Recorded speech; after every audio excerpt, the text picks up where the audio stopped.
Start. So I'm going to introduce you to Catherine. Hi everyone, I'm Catherine. I'm going to walk you through the first part of this fun little Ask Me Everything, and today we're discussing interactive images. So what's the one thing everyone wants for their business? Is to find out what your customers want now. Not yesterday, not a month ago, right now. And that's the hardest thing most products can provide you. So today we're going to show you how to use interactive images to convert your ice cold traffic into profits. So you don't have to wait anymore to find out what your customers want. You can see it right there as soon as they answer. So interactive images have lots of uses, and we listed some right here in product marketing, communications and PR, and e-commerce. But really, the best thing about interactive images is that you can, if you imagine it, you can build it. If you see it in your mind, you can build it on the screen, and then your customers can see it, and it's fantastic. So first example is our little DilogR example right here. And you can share information in boxes just like this. Zoom in function makes it easy for people to read what you've put there for them. And then it's also easy to just put in some text and a link. And then you can take them to a quiz, right to a quiz, all in one spot. And then, oh look, video chaptering, something else DilogR provides, all in the same image. And then pulls up the chapters. You can see how video chaptering works right here. Video branching, interactive image, video survey, text messaging, another quiz. If they want to take the quiz, they can take it right here.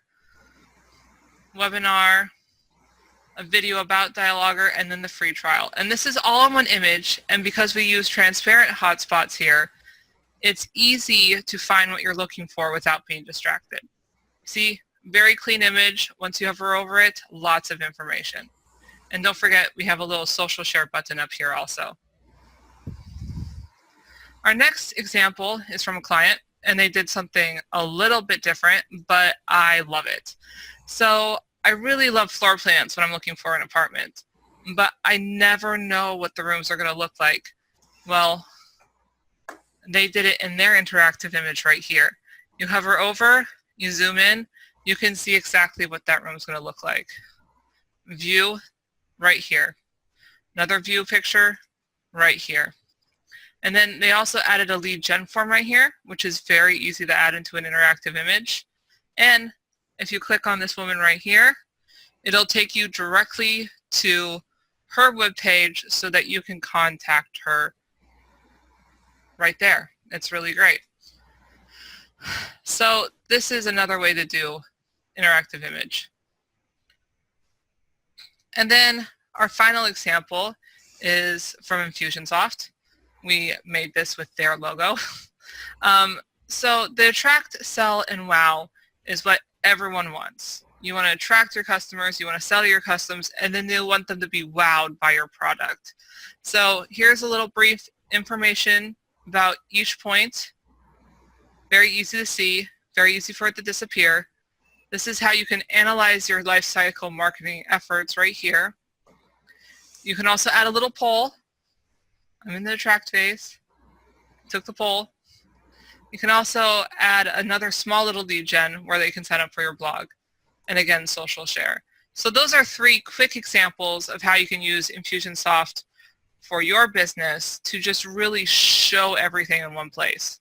Now, Alex is going to walk you through how to create a lead gen form, how to create an interactive image right now. So take it away, Alex. Hi, everyone. Okay, I'm going to share my screen and show you how to create an interactive image. So when you're in DilogR, all you have to do is come to the bottom here and click on the interactive image project type. Once you're inside the project type, one second, all you're going to do is you can either upload an image, you can add a link, or you can take an image from any of these different platforms. So for our purposes today, we're going to select from our computer, and then we're going to select the image, and then we have the ability to crop it if we want. We can make it into a circle, or we can rotate it if we want to change it. But for now, we are not going to do any of these actions. We're just going to save it and upload it right into the project.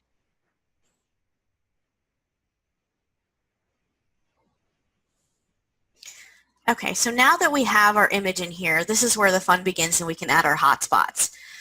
So you have the ability on any of the parts of the image to add in your first hotspot.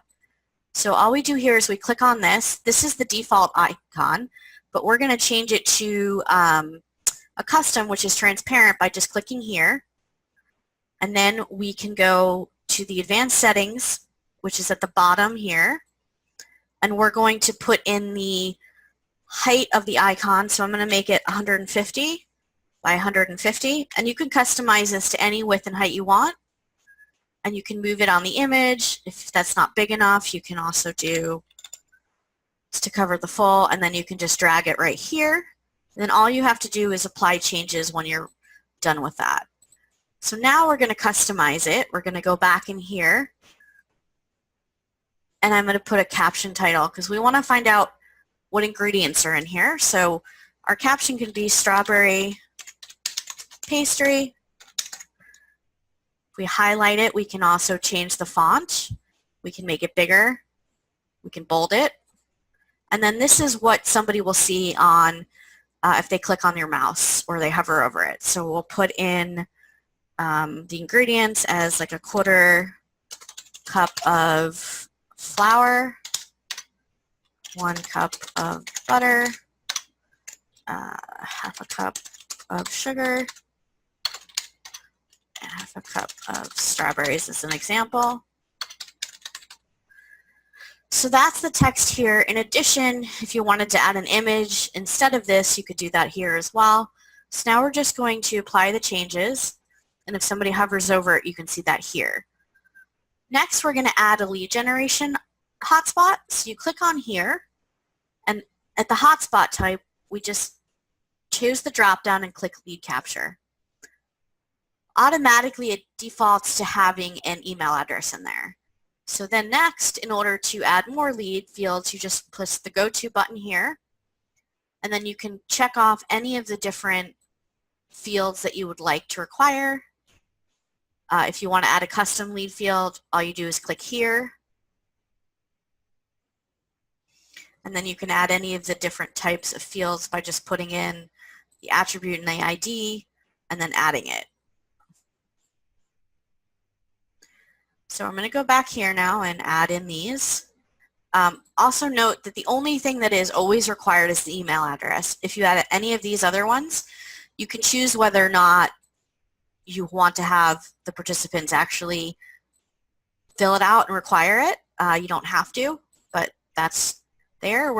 You can enable a privacy policy. You can put in your link because we are GDPR compliant. And you can also do that here as well. And then you can click Save. So say, okay, this is too big. So all we have to do here is we come to the default and we can make it smaller. We can make it medium size. We can pull it up more. Make it small. So if you do have the checkbox here, once they're filling it out, they have to check it off in order for you to be able to send them more information. So I'm going to do the medium size here. I'm going to put in fill out this lead gen form and save. I guess this probably overrid it, but you can put text above it. Just so you know, you can also fully customize the icon settings on here. You can change the icon by going here. And you also, so I'm going to change it to say this. In addition, you can upload your own icons by just going here and dragging and dropping from your computer and just click Save. And we can move it anywhere we want on here. Next, we're going to add in a call to action, and this is where you can add in a button and redirect them to a specific place. So if we go to the hotspot called lead capture,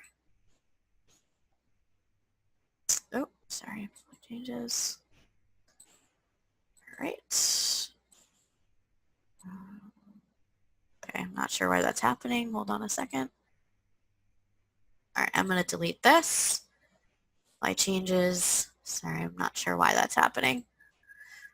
Okay, so we're going to go to, okay, I'm going to delete this hotspot and start over. Sorry, I'm not sure why that's happening today. Okay, that's strange. Okay, sorry about this. I don't know why this is happening. Okay, I'm just going to delete all these hotspots.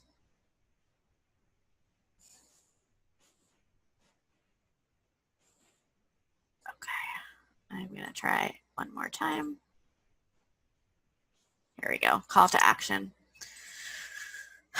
Okay, so now that we're in the call to action, you have the option to use the default button to set up your call to action. So this is the default that we have, which you can change the text by just going in here.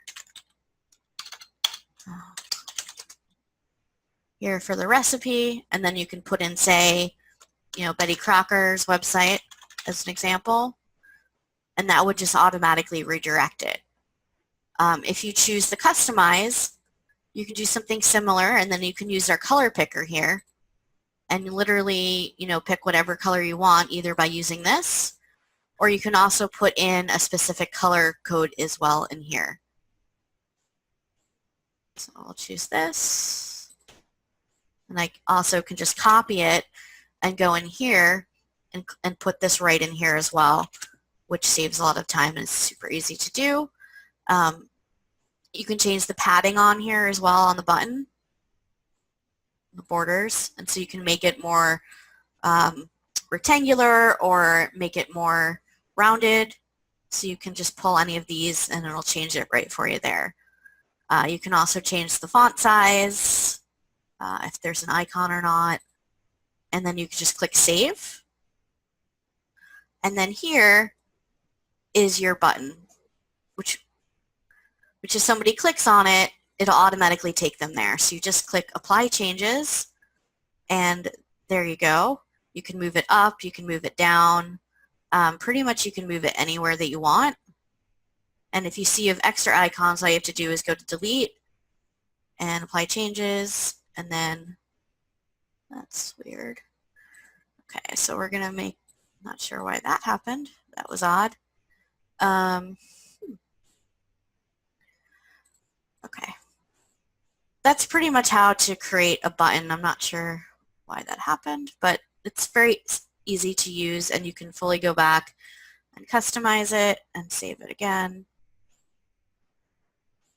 And also, if you want to title your image, all you do is you go here and you could put check out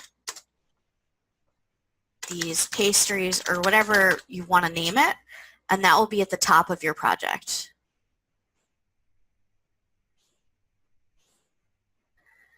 You can also add in questions if you want, and you can add a question. So if we want to do select one, you could do, actually we'll do yes or no. Do you like pastries? And then you can require an answer there and just click Save. Close this out, and then when you go click on here, you go to the question, add question, and then this question will pop up right there. You can do either small or any of these different sizes here. We're going to do the default. We can click on here and change the icon. So change it to a bullseye and just click Apply Changes. And then you can drag and drop it depending on where you want it to show. And then if you come here to distribute, we can customize this part here. So we can put pastries, save it, and then we can double click it and copy it. And then we can put it into your browser, and then there's your interactive image. So if you click here, it goes to the Betty Crocker. Here's this, and then here's your lead gen form, and then here's a question. So that's pretty much the simple steps on how to create an interactive image. We do also have the ability, if you wanted to do open graph or other type of interactions, you can do that as well. But I just want to show you the most basic things. We also have the social sharing. You have the ability to do integrations with Infusionsoft, Facebook. You can get full reporting to see the different image interactions for each of the hotspots, heat mapping, how many people viewed your images, and much more. So that is pretty much the basics of how you create your first interactive image.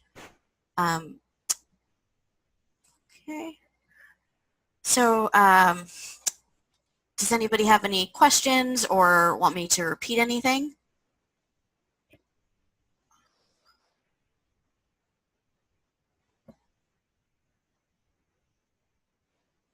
Oh, I see a question.